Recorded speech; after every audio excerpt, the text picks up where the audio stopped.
Email ద్వారా రమ్య రాస్తున్నారు.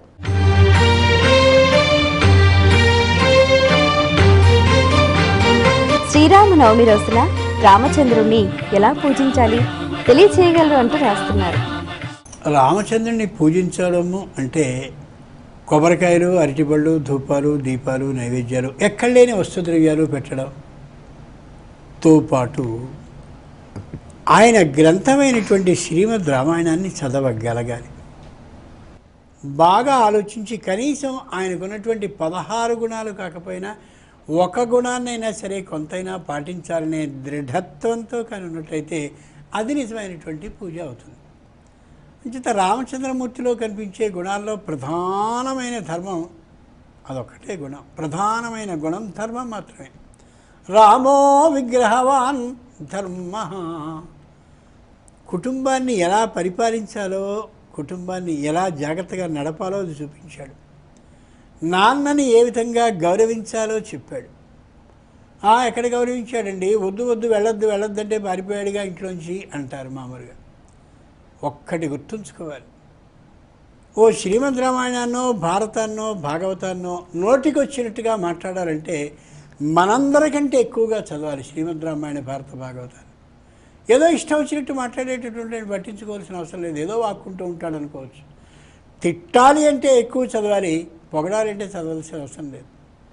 రాముణ్ణి దశరథుడు అన్నాడు, వెళ్ళొద్దు అయోధ్యాయాస్త్వమేవాజ్య భవ రాజా నిగృహ్యమాం. నేను తప్పు చేశాను, నువ్వు అయోధ్యలో ఉండిపోనాడు, నేను వెళ్ళిపోతున్నాను. 14 సంవత్సరాలు ఆయన వెళ్ళాడు. మరి ఎలా పితృవాక్య పరిపాలకుడు? ఇట్లాంటి ఒక్కో గుణాన్ని ఆలోచించుడు.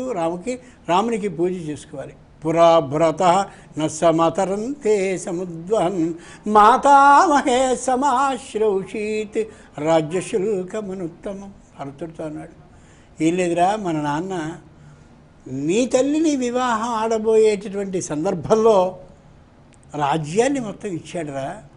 అంచేత రాజ్యం నీకు చెందిందే అవుతుంది. అంచేత నువ్వు రాజ్యాన్ని పరిపాలించవలసిన వాడివి అవుతావు. రాజ్యాన్ని పరిపాలించు. అందుకే మీ అమ్మ పంపిస్తోంది అరణ్యాలకి, నిన్ను రాజ్యం చేయమని. నువ్వు చేయాల్సిందే అన్నాడు. ఎంత గొప్పవాడు!